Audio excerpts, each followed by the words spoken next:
Welcome, Hey. friends and enemies, Especially my haters. Dios and Jonathans. Nah, man, it's cars and You right. Cars this? What's the plural of cars? Cars is already plural. It's JoJo Part 2. I'm Tyler. Yeah, but... I'm Tyler. I'm Erik. I'm Isaac. But his name is Cars. His name isn't Car, it's Cars. Well, there's not plural of him, so it doesn't matter. How do you know? Maybe there's Unless more... you're talking about the Jorge Joestar novel.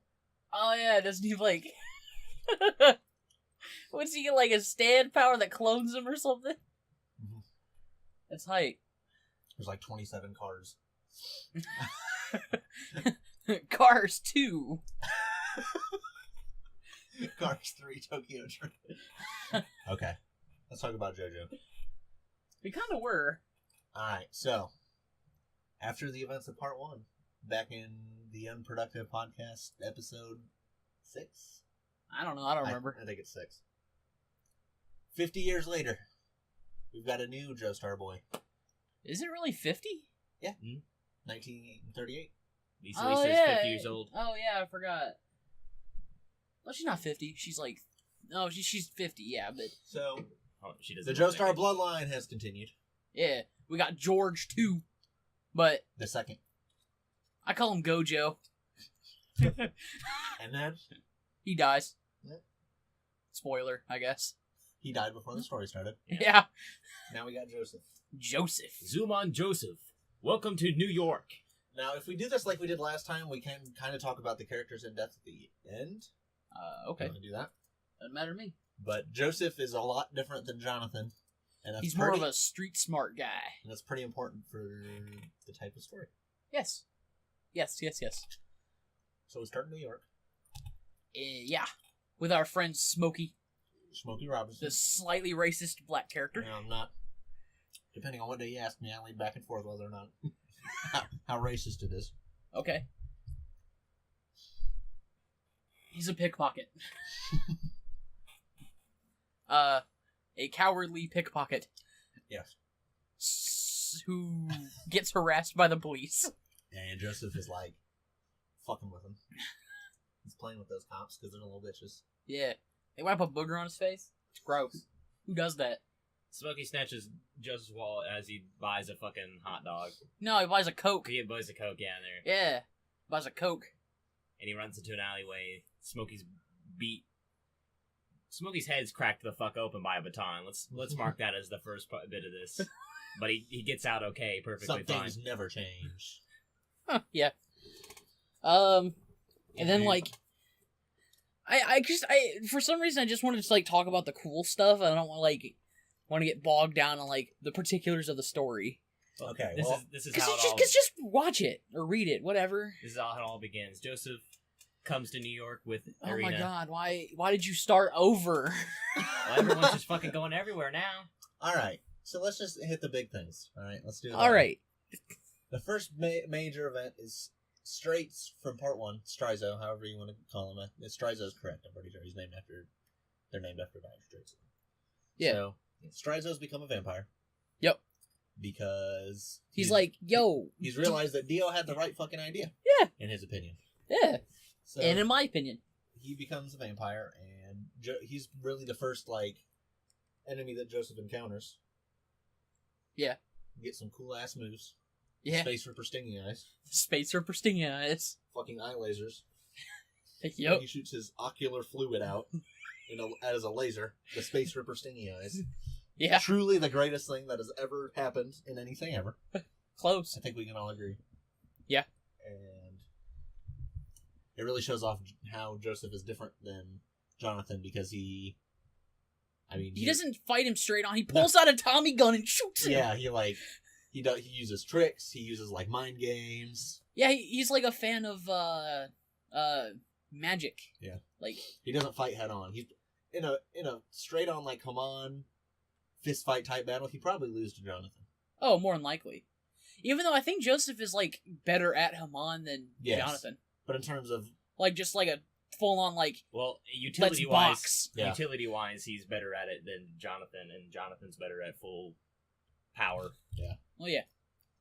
So, off the bat, Joseph is a lot different than Jonathan. And I like him a lot more for it. Yes, I agree. He's not boring. We get to meet. Straits betrays our good buddy Speedwagon. Yeah. And Speedwagon is left in Mexico to be picked up by our good buddies, von Stroheim. Stroheim's Nazi buddies, who are like, "Yo, we got this dude in a rock, and we can't get him out. He keeps sucking up blood. What's up with that?"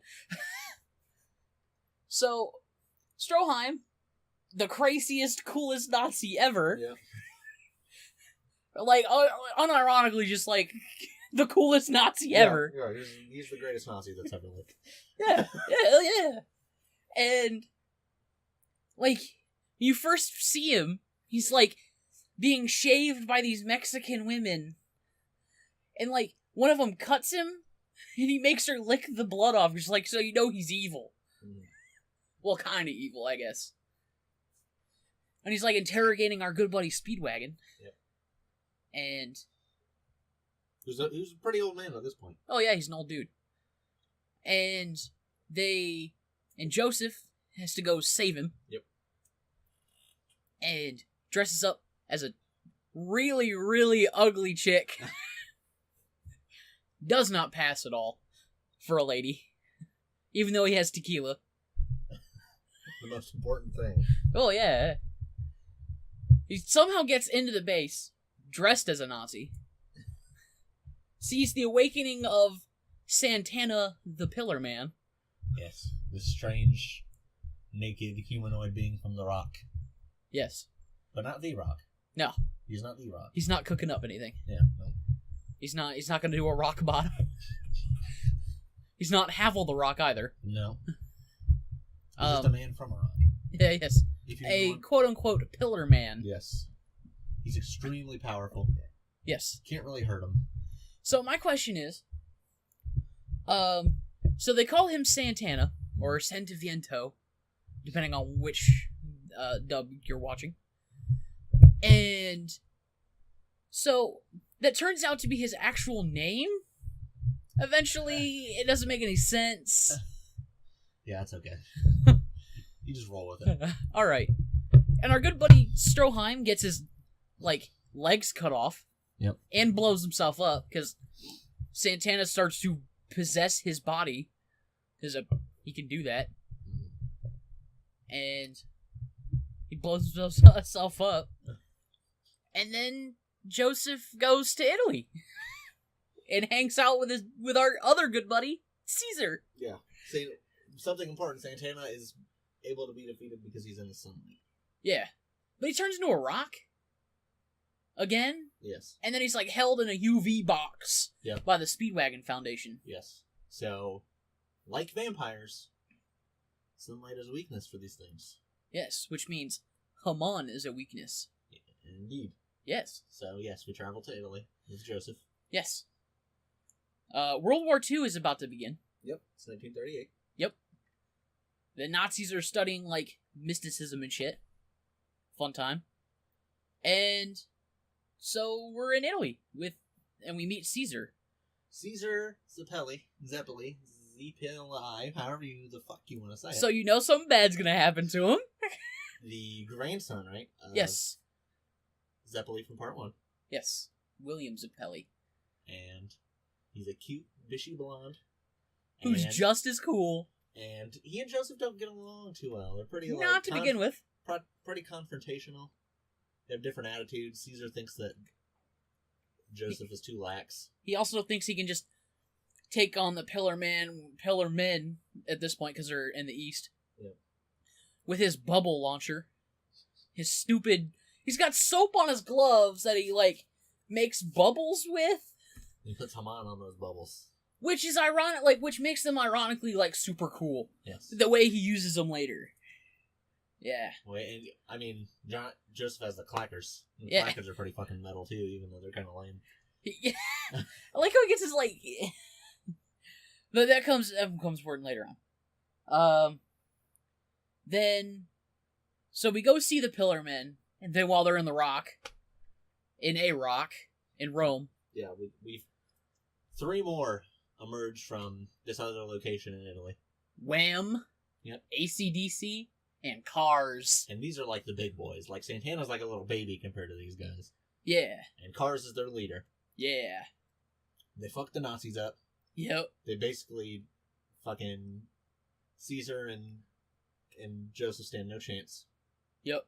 For the most part. And they put these like rings in Joseph's throat. No, around his heart. Around his heart? They put so Wham and Joseph start fighting, and Wham's like, I respect your... He's like the honorable warrior guy. Yeah. He's like, I respect your power. I will let it grow so that you may face me properly. And he puts like his nose ring in Joseph's chest. He's like, this has a strong point. No, he puts like his lip ring in Joseph's chest. Yeah. Around one of his arteries on his heart.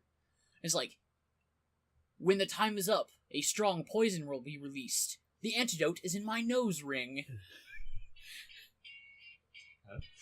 Or some shit. Like, it's... So basically, Joseph has a week, right? No, it's longer than a week. It's a month. It's a month? Yeah, something like that. He has a month to... 33 days. Gain some power levels. Get some gains. Yep. And get the nose ring from yep. one. And make sure he doesn't die. Yep. So in Italy, we meet the mysterious Lisa. Yep, a mentor type figure already to Caesar, and she kind of takes Joseph under her wing, and they do some training. Yep. It's a pretty cool ass training. Yep. They climb this giant pillar. Which is ironic. They truly are the Pillar Men. Yes, the Pillar Men. Like a pillar with like, is it oil or water? It's oil. With oil running down it, and they have like a couple days to climb up it. Well, yeah. Yeah. Well, until they like starve to death or dehydrate to death or something like that. So they have to climb up it using their hamon. Yeah. You can't like, and if you try to like use tricks on the pillar, it's like it doesn't like it. Yeah. It gets really mad. Oh, they're training in Venice, by the way, on a cool island. Yeah. So their final test takes place a week before the rings will dissolve. Mm-hmm. And the crux of the MacGuffin of the story is the Red Stone of Aja, by the way. There's like a special... Yeah. It's what Cars is looking for in order to like become superpowered. Become the ultimate life form. Because... Do we know the backstory of the Pillar Men by now? Did they explain it earlier? No, I think it's later than that. I know they say something about the Haman tribe, I think, at that point. But... So, they did that final test happens. Yep. And... Who's waiting for Joseph but AC/DC? That scoundrel. Yeah. That rascally bastard. So, the fight begins normally. Joseph cuts AC/DC's arm off and kicks it with Haman, dissolving it. And what does AC/DC do? This dude fucking cries. He just starts crying. Yeah, and it's like the grossest cry. He's like, ugh. He has never known any pain or... Well, no, it's just, he's like, my emotion. He's like, he's like the fire guy. He controls fire. Yeah. Each of the, like, Pillar Men have, like a theme. AC/DC's is fire. And, like, he's like, oh, my emotions get running, and I just have a good cry to calm myself down. Which is crazy, but cool at the same time. So, AC/DC, like, replaces his arm. They continue their fight. Like, he has Joseph on the mental, like, ropes for a while. He's like, oh, Joseph likes to do this thing, like, the next thing you will say is, da-da-da-da-da. And then they say it and they go, ugh! And AC/DC starts to do that to Joseph, and he's like, I don't know what to do. But he finally, like, gets the upper hand again. and like explodes AC/DC. But like AC/DC's brain and like some of his like veins and shit like connect to Joseph's back, and he's like, "Man, my shoulders feel heavy." I'm like, are you stupid? You know, basically AC/DC. The Pillarmen can like control every single part of their body. they're like, basically cooler vampires. Yep. And so since he's not completely destroyed, he can like control his brain and like whatever arterial systems are left, and he uses it to eventually attach himself to Susie Q, right? Yeah, who is the maid for the island. Yep. And resident airhead. Yep. Blonde love interest again as well. Yeah. Caesar and Joseph team up and use different Hamans to finish off AC/DC. Yep. But oh no, the Redstone of Aja has been shipped to Switzerland.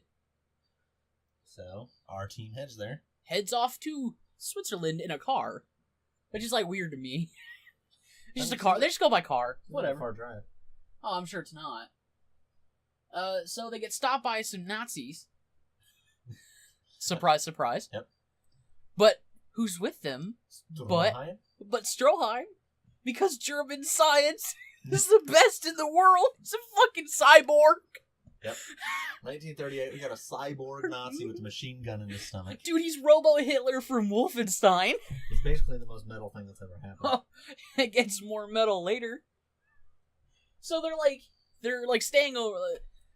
The rest of the story basically takes place here. Yeah. Or around in this area. Because Cars and Wham show up. Yeah. They're like, well, we need the stone. And so Cars and Joseph kind of have a fight, right? Oh, Stroheim has a, 40mm gun in his chest. Yep. Which is, the hypest thing ever. And so, basically, they're they finally decide, well, let's just have a fight. Well, okay, I guess we can spoil something. Well, yeah, I figured we were going to spoil stuff. Yeah. We got to the end, so. Spoiler alert. Zeppeli dies. Caesar dies. Gets crushed by a giant rock. And in the battle with Wham. Yeah. He has the coolest fight, though. I know. Because he has, these bubble launchers that he's, redirecting light through. But, in his finishing it, he's like, I'm gonna finish this now. And, Wham can't move because he's, got himself in, an air bubble to protect him from the sun. Yeah. But and as soon as Caesar jumps up to, finish Wham off, the shadow he creates lets Wham move, and he, does one final strike.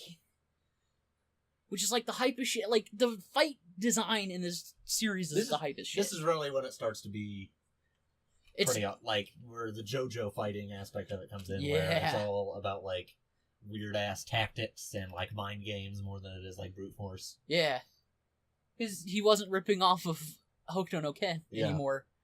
And, I mean, that represents itself in Joseph and Caesar's fighting styles. It's just, so bizarre and out there, but, it's so creative and cool.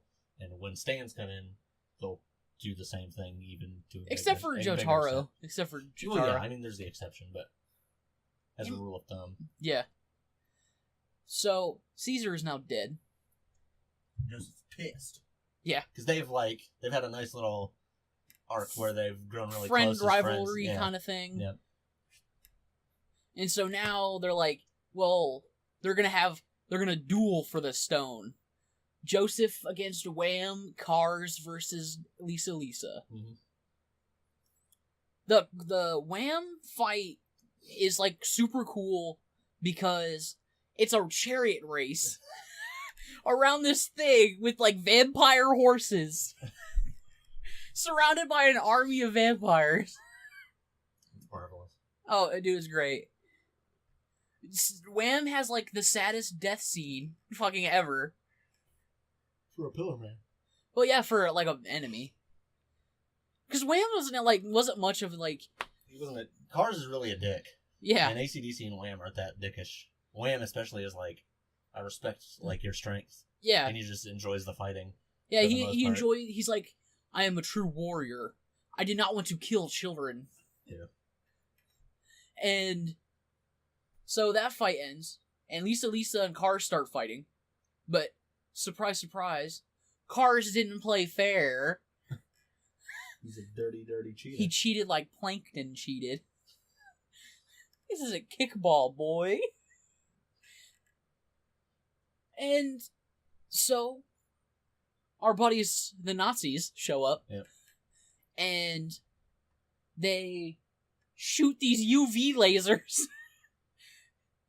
They got like backpacks with UV lights on them. German technology truly is the greatest in the world. Yeah. It was true all along. Yeah. The Nazis were right. The Senkaichi. And so they shoot the giant laser at Cars, and they're like, no, stop, because he's got the special mask that turns him into the ultimate being. Yep. And by ultimate being, he can like turn his different body parts into animals. And he can go out in the sun. Yeah. I think that's like the biggest thing. Yep. So basically it eliminates the one weakness of the Pillar Man. Yeah. Because now he can use Haman too. Yep. Which is fucking crazy. He's like super like good at it. He's been watching dudes use it for thousands of years. So. Yeah. Oh yeah. And so Joseph employs the Joestar secret technique of running away. Yes. We can't forget to mention that. No. Runs away from Cars. He's like trying to figure out how the fuck he's gonna beat him. This guy. Joseph's plane fortunes begin to reveal himself. Yeah. No, actually it begins when he's younger because he's in that other plane with that gets hijacked. Yep. So he's in like 5 plane crashes in his life. Yeah. It's crazy. Joseph's in a lot of plane crashes. He how does he get the plane again? He just runs into it. He just runs to it, and he starts flying it. He starts flying the plane away. And piranhas start shooing into the plane. He's like, a piranha! So Cars is following him. Flying like a bird. Yep. And they end up at a volcano. Yes. I forget which volcano? I don't think it might be named. Mount Etna, maybe? Stroheim's there, too. Yeah, but Joseph's like, how? He's like a torso. And they find out that the Runestone of Aja amplifies Haman. Or reflects Haman or something. Does something with Haman. It's like, Haman can't hurt it or something. Yeah. So it reflects. And Cars is getting ready to hit Joseph with a Haman attack. Joseph holds out the Redstone of Aja, and this shit explodes, sending them into the air on a giant rock. Joseph has had his hand cut off at this point, too, by the way. And so Cars is like shot up and is like flying above the rock that's shooting with Joseph on it. Yeah. And is like doing the villain soliloquy shit. And all of a sudden, fucking Joseph's hand comes out of nowhere. It's Cars in the throat. And like more rocks hit him. Yeah. And he's like, Joseph, was this part of your plan the whole time? And he's like, yeah. He's like, how'd you know your fucking head would explode up? Like, what the... Joseph is smooth. Yeah, That's a defining character trait. It's not smooth. Yeah. Smooth like jazz. Yeah. Anyway. So Cars is shot into space. He basically, like all this ripple energy from when Cars attacked the Redstone of Aja when... it explodes. Joseph was holding it and like causes the volcano to be it's about to erupt. And then and it just explodes. And explodes Cars up into space. And like Cars is like, well, I'll just fly back down. He's like, oh, I'm frozen, I can't move. So Cars is like, since there's no friction in space, he's just flying like forever, further and further away from the Earth. Yep. And he's like, and the narrator goes, Cars eventually stopped thinking. Yes. He just floated and stewed in his anger until he stopped thinking. He's like, well, I guess I might as well just stop thinking. Like, how do you stop thinking? Well, I haven't seen this in a long, long time. Oh, I'm sure. So. Until the universe resets. And we find out Lisa is Joseph's ma. What the fuck? She's hot. Who he peeved on earlier in the series. But yeah, it's and Joseph's like, well, and you're like, you start to think like, oh shit, like, he's gonna die. He's like super high in the air on this rock. Yeah. And he starts coming down. And he's like, "Yeah, I'll see you guys on the flip side." And he's like, "Ugh." But now he falls back in the ocean and gets fished out. Everyone thinks he's dead. Yep. They're having a funeral for him in New York. They're all at the cemetery. And he walks up and he's like, "Yo, who's the funeral for?" And they're like, everyone's just flabbergasted. Arena's like, poor Arena thinks she's got to bury another JoJo. Fuck. Third time. Yeah, second JoJo, third Joestar. Yeah. And she's like, everyone's like, the funeral director dude's like, get mad. He's like, "This is a funeral. What are you doing here?" And he's like, "Well, who died?" And he like looks at the tombstone and is like, "I'm not dead." And Susie Q gets out of the car, swaying her hips, like, "Joseph." And he's like, "Yo, he's got a robot hand." She's like, He's like, "Did you send that telegram?" She's like, "What telegram?" So he gets like all angry and he starts clicking his robot fingers. She's like, "Oh, no need to get all clicky."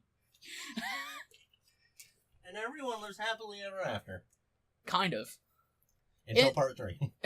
And the part in the last part is like, old Joseph in an airport. I'm assuming going to Japan to go deal with Jotaro. Yeah. And he's like, he gets bumped by a Japanese guy. And he's like, "Oh, I will never forgive the Japanese for taking my daughter away. But I love my Walkman, though." Classic Joseph. Yeah. He loves his Walkman. That's the basic plot structure there. Yeah. Good ass show.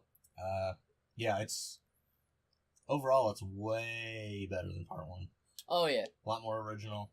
Well, because, yeah, it's his own direction. Characters are a lot more interesting. The fights are a lot more interesting. Yeah. The emotional moments are a lot more emotional, besides maybe, like, when Jonathan and Dio are quote-unquote dying together. Yeah. That part's pretty emotional, but... Yeah, it's really sad. Caesar's death is a huge, like, gut-punch emotional moment. And it starts, now we've had 2 Zeppelis serve as rivals / kind of mentor figures. Who die. To egg on the hero. Yep. They're basically a plot device to, like, push the... Well, they're not just a plot device, because they're also good-ass characters, too. Oh, yeah, you're right. So, I think the only thing we didn't really go into was the Pillar Men. Well, because we're going to talk about characters. I just meant, like, their origin. Oh, the Pillar Men are, like, this race of dudes who had to... Like, they were the top of the food chain, and, like, they were... Like, they believed heavily in, like the chain of... Yep. Since they were the top of the food chain, they made sure that their population was, like, lowest. And they couldn't go out in the sunlight, and Cars was like, "Yo, let's, like, fix that." Yep. And everyone's like, "No, let's not." Makes it too easy. Yeah. And he's like... Because they enjoy hunting down Haman users and feeding on vampires and stuff. Because basically that's what the vampires serve. Like, the stone mask, the function of the stone mask for part 1 is for the Pillarmen to use it to turn humans into vampires that they eat. Yeah. And then Haman users who could potentially do damage to them, because the vampires are also weak to the sun, so they couldn't use Haman. Right. So humans could use Haman since they were weak to sunlight. They might pose a threat, so there was, like, tribes of people who used Haman. They would hunt them down and kill them. Yeah. And then, like, Cars kills the other Pillarmen. Yep. Which, how does he do that? I don't think it ever really goes into it. Okay. But he saves... Him and AC/DC team up and kill the other Pillarmen. Except for 2 kids. Wham and Santana. Santana's, like, younger than Wham, I guess. Yeah. They leave him behind in America. Or Mexico, I guess. Yep. And they go... North America. Whatever. But Cars is, like, this calculating jerk, but he, like, respects nature. Yeah, He's kind of like Dio, where he's, like, just a really over-the-top, like, super evil, not really a whole lot of redeeming qualities, but he does have this, like, this nature thing where he has a lot of respect for, like, all the plants and animals. That's why he's pretty hyped to be able to, like, turn his body to animal parts. Yeah.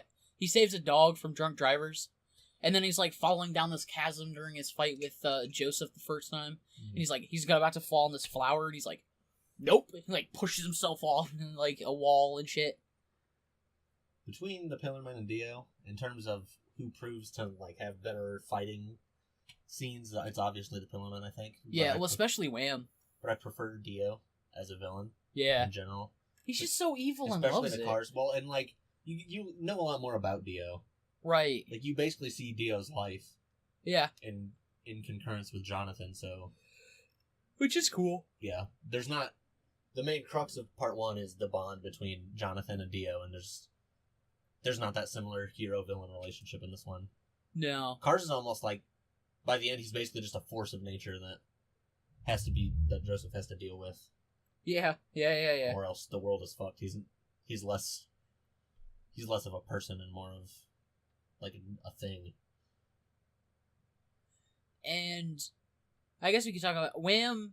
He's like the stoic warrior archetype character. Yep. He's like, I love the honor of fighting. Mm-hmm. And like he doesn't like when people walk in his shadow, and it's brought up like once and never again. Yeah. I was gonna mention this before when we were talking about that little plot hole. I guess I can talk about it now. I don't think we talked about it in part 1. The way Araki writes, especially before, is he does a little bit just kind of make stuff up as he goes. Like, he doesn't really overplan stuff a lot of the time. Right. I mean, which isn't great. I mean, it's always good when you do that, but another thing that he does a lot is sometimes he just forgets little things as he goes. Because, like, I've seen interviews with him where people will talk to him about, oh, do you remember this thing about a character from, like, part 3? Like, you know, maybe Jotaro did something once or twice in part 3, and when he was writing part 6 and Jotaro was in it, he's not going to go back and, you know, he's not going to go reread his own work a bunch of times to make sure he is, like, exactly perfect with it, which I mean, in a way is a weakness, but right. He said, like, that's not his strength as a writer anyway, so yeah. You know, obviously it's a weakness, but his strengths as a writer are, like, his creativity. Yeah, and he's not, like, he doesn't limit himself to, like, the normal shonen, like, I'm gonna punch you until you're dead. He's always been one of the most, like, creative mangaka, so. Yeah. But it does come down, the worst cases aren't when he forgets little stuff like the Wham Shadow thing. It is when there's, like, slight little weird plot holes. Like, there will be one when we start part 3 that we'll talk about. There's other little ones. Has to do with the coffin. Oh, yeah. I forgot about that. That's probably one of the most the biggest one, yeah. Egregious in the series, but I mean, there's little stuff here and there that, you know, doesn't make a ton of sense, but right. And the fact that I guess not. I think you basically summed it up the best. Okay, I have a few overall things to say about, like, this part compared to part 1. Okay. You want to finish talking about characters first, and then we can talk about stuff like that? Yeah, okay. yeah. Alright, so let's do Joseph. I like Joseph a lot. Joseph is one of the best JoJo's. Yeah. In my opinion, out of the many. Yeah. And he's my second favorite. He's like, especially for the time, because I think... He's also the second JoJo... Well, he's the JoJo who shows up the second most in every part. Yeah. He shows up in 3 parts. Yeah. 2, 3, and 4. He's in America, in the Western fandom, he is definitely the most popular. Part 2 is one of the most popular parts, too. Oh, I'm sure. Where in Japan, it's part 3 and part 5. Oh, yeah, I'm sure. Jotaro's, apparently in Japan, I've heard this, I don't know how sure it is, Jotaro's almost like Batman. Like, that's how famous the character is. Like, even if you don't give a shit about JoJo, you know nothing about JoJo. You know who Jotaro Kujo is. Yeah, you know Jotaro. And you know, like, his backstory and, like, his powers and stuff. Well, I'm sure because he's like the Japanese, like, he's like a sick, cool, badass Japanese guy. Part 3 and part 5 are just super popular. Oh, yeah. So. Well, part 5 is basically just boy band shit. But, he's my second. Joseph also spawns, like, half of the JoJo's. Yeah. He's the grandfather of the part 3 JoJo. Yeah. The father of the part 4 JoJo. The great grandfather of part 6 JoJo. Yeah. And the nephew of Part 5 JoJo. So yeah. His lineage is mighty. Yeah. His loins have produced many a hero. Yeah. In this part, you kind of get a... Can't you see in the opening sequence, can't you see Hermit Purple for a split second or something? Yep. That's neat. I like that. So, we kind of talked about it before. Joseph is like almost the opposite of Jonathan in a lot of ways. Oh, like, yeah. Well, yeah. He's kind of cowardly. He is not... He's way more, like, tactical, and, like, he thinks things through a lot more than Jonathan ever did. Oh, yeah. And he'll use dirty tactics and stuff in a fight. Yeah, he don't care. If it'll help him win, yeah. Yeah. And he's intensely, like, loyal to his friends and stuff. And, yeah, like, definitely. He's very heroic. Like, at the beginning, when Smokey was getting beat up by those cops, he was like, you know, he's not... He's kind of jerk-ish, but he is a very good person. Oh, yeah, well, yeah. I mean, he's not willing to, just because he's kind of jerkish or cowardly or whatever, he's not willing to let people suffer for no reason. Or right. He obviously takes heroic actions throughout the whole story, so. Well, of course. And I think,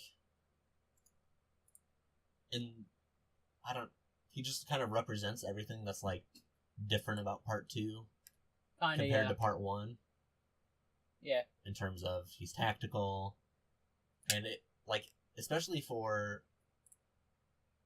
When in the 80s, when the types of shonen that Phantom Blood were popular, like Hokuto no Ken, stuff like that, like your series, your main character, like, was your series in a way, you know what I mean? Right.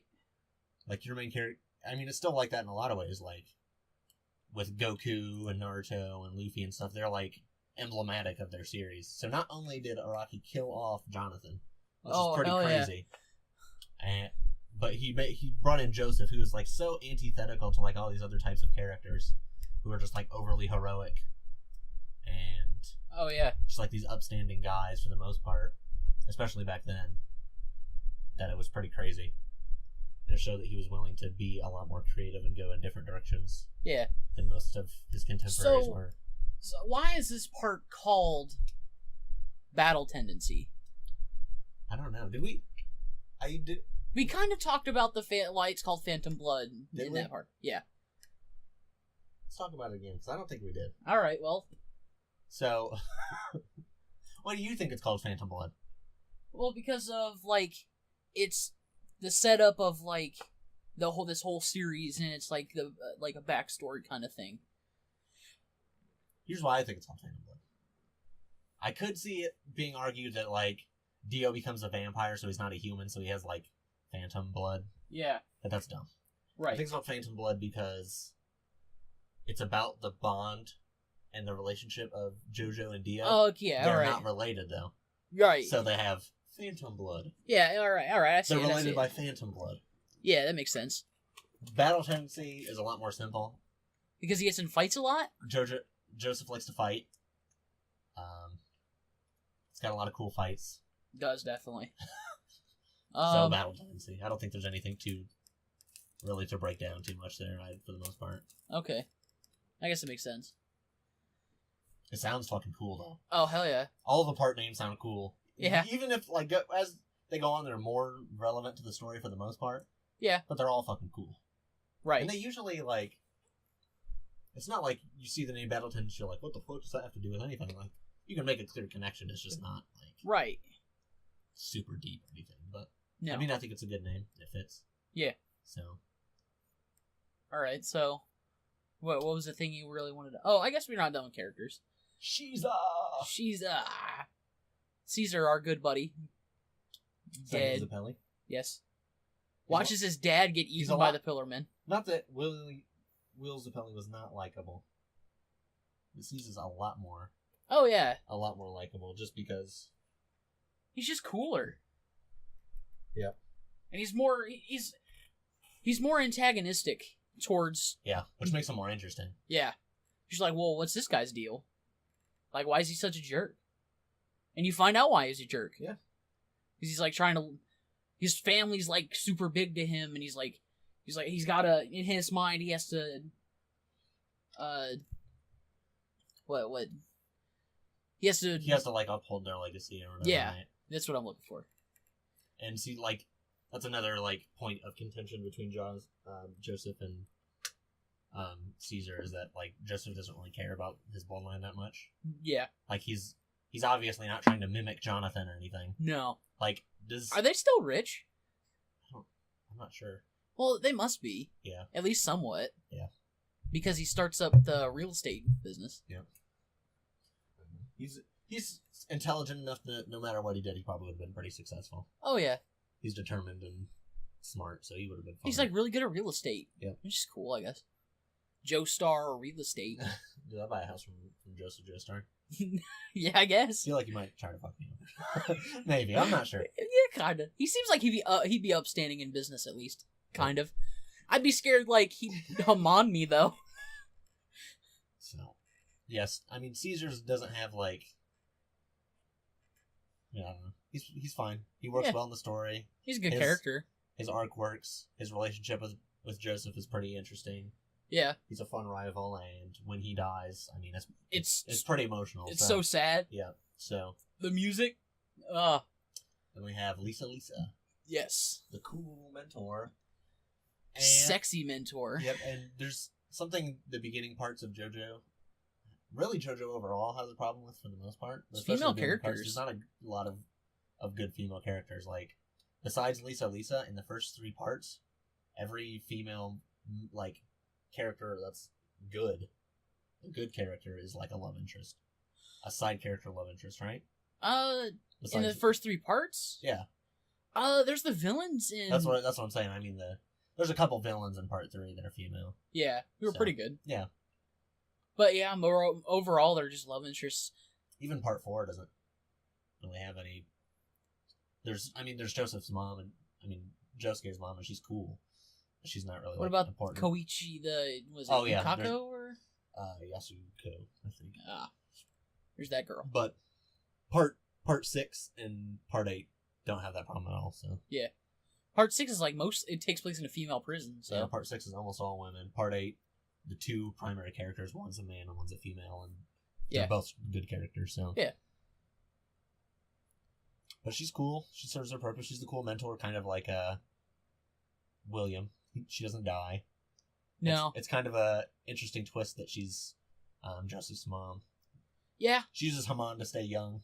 Yeah. Which was established in part 1, so that's nice that you can do that. Because when William dies, he like looks really old, right? Yeah. Because she's... How old is she? Like 50? She's like 50 or so. 50. But she looks like she's in her 20s. Yeah.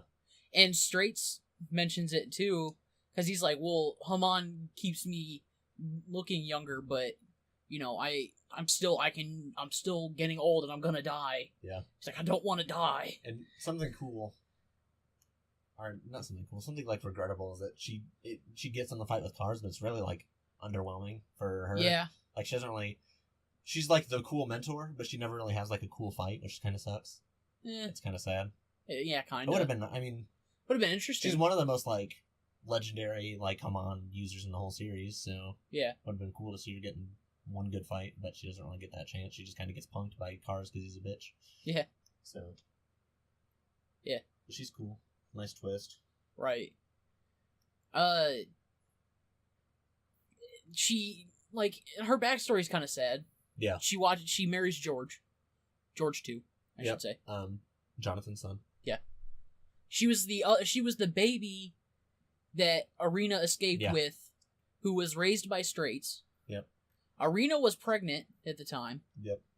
And she escaped and she gave birth to George. And so she gives Elizabeth is what her real name is. Yep. To Straits. Straits raises her. Teaches her about Haman.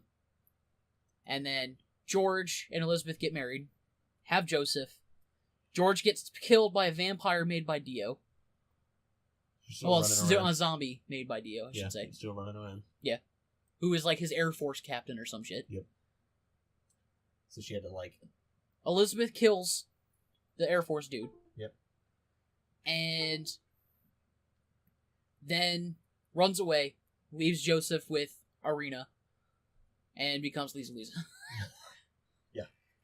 Kind of sad. Yep, so she's got an interesting backstory. She works in the story. Yeah. Nothing too crazy in terms of like development or depth going on, but she works. Right. In the story. And something about part 1 and 2 is that they're really short. Oh, yeah, they're really short, and it works. I mean, compared to other, like, shonen manga. Yeah. And, like, they're even, compared to the later parts, they're really short. Like, yeah. Combined, part 1 and 2 are, like, 2/3 of the length of most of the other parts. Combined, they're the length of an actual, like, regular anime season. Yeah. Or some series to be... The anime season that has part 1 and 2 is a little bit fast-paced, and they probably could have squeezed a couple more episodes out of it and been fine. I think it works. Well, no, I don't think it's badly fast-paced. It's just they wouldn't have had a problem if the pace was a little bit slower. So. Okay. I mean, because none of the stuff that happens in the series is really, like, fluff. It's all training and fights and stuff. So. Right. Stroheim. He's just cool. He's just so cool. Nothing really, like, deep going on there. He's just a cool Nazi guy. Robot Nazi. He's never really, like, Nazi-ish, you know what I mean? Yeah, he doesn't come on screen like, fuck Jews or anything like that. He's just kind of, like, patriotic and loyal to his country, so... Yeah. His country is the Nazi party now, so that's what he represents. Yeah. And he's a cool motherfucker. Yeah, he's a cool, helpful guy. He dies in, Stalingrad? Or he disappears in Stalingrad. Yeah. I don't know how anybody can defeat him. Because he's got, like, six guns that comes out of his chest. He's like Senkaichi. He's a goddamn hero is what he is. Hell yeah. Like, the Nazis you see in this series, they're like... This is like the kindest portrayal of Nazis I can think of. Yeah. Because you meet Mark. And Mark's a Nazi. And not in a... It's just humanizing. Like, it's not in a the Nazis were good people way. It's like, these people that are Nazis are just people. Yeah. Yeah, Rocky's not like, oh, yeah, the Nazis were right. But he's just showing that some of the Nazis were just dudes who are, like, just loyal to their country. Yeah. And so, kind of Caesar was hanging out with the Nazis. Wasn't flying their flag or nothing. But I will say he was a blonde-haired, blue-eyed dude with magic powers. So... A true Aryan. Yeah, kinda. So... He's cool. The fact that, like, the first villain is, Straizo, whatever. Yeah. I can never, in my head, it's both names, so. It's pretty cool just because, like, it shows that the main villain of part 1 was a vampire. It was Dio. Yeah. Who was, like, a smart, calculating vampire. Yeah. But the fact that there's a vampire and he's dispatched so quickly by Joseph just kind of shows you that, like, we're on a whole nother level here. And we're on a whole new level. The stakes are raised in a way that they never really are raised again. Ever in the series, because part 2 basically is like the villains of part 2 are basically the villains of part 1 but better. Right. And after that, it's each part is more unique. Yeah, and it stands. Yeah. So I mean, so the stakes aren't really raised between parts like these two. Right. But it works well in this case, and they couldn't really raise the stakes anymore anyway. Yeah. Not really, without forcing a bunch of dumb shit in the story or something. Our good buddy Smokey becomes a mayor. Yep, Smokey's a cool guy. Speedwagon's here. Yeah, he's rich. He has a foundation that kind of investigates all this weird supernatural shit involving stands. The Speedwagon Foundation will be important for a while, especially in part 3. Yeah.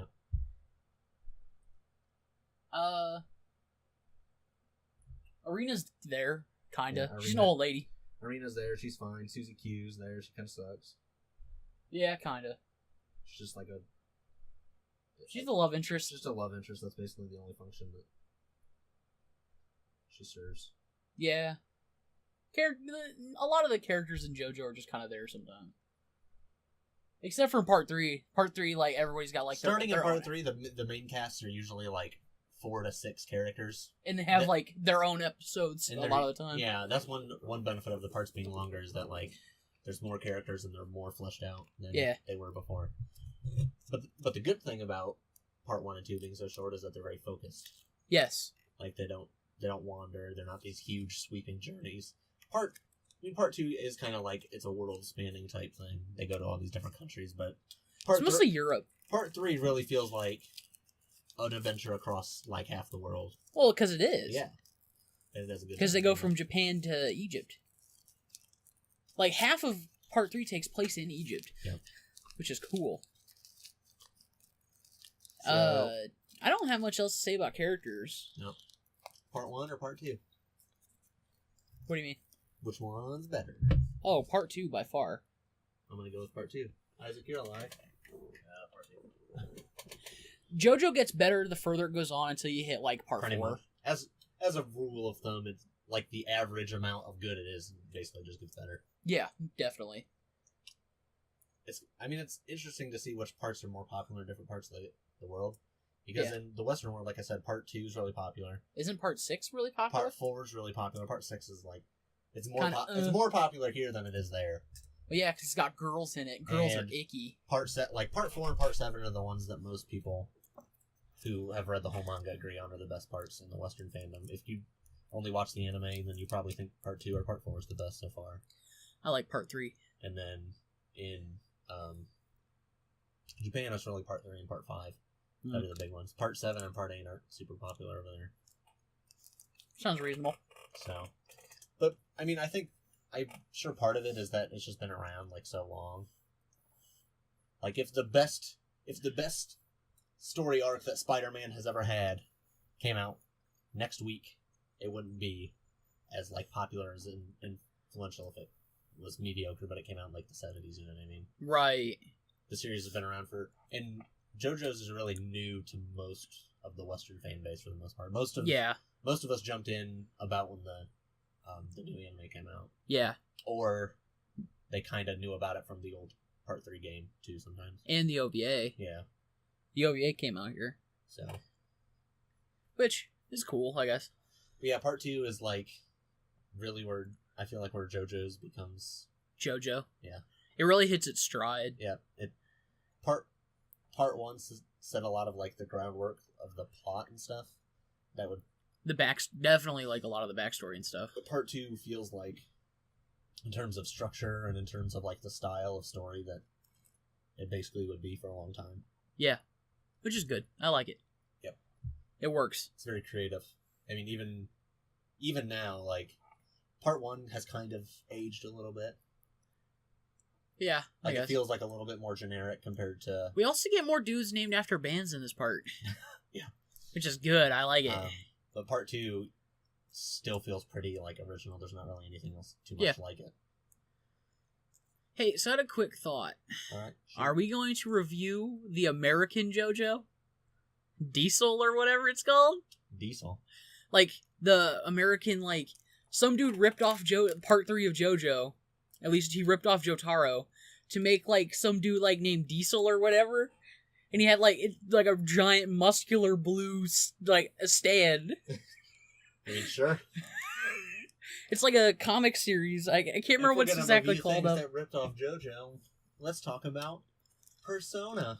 No, I'm fucking around. It kind of did. Takes a lot of cues, but that's a different discussion. A lot of Persona cues. Kill me, God. If you're up there, kill me. We're bearing fangs at you. But, yeah, part 2 is really fucking good. Yeah, watch it. Watch it. Or read it, whatever. Watch. Okay, here's what you do.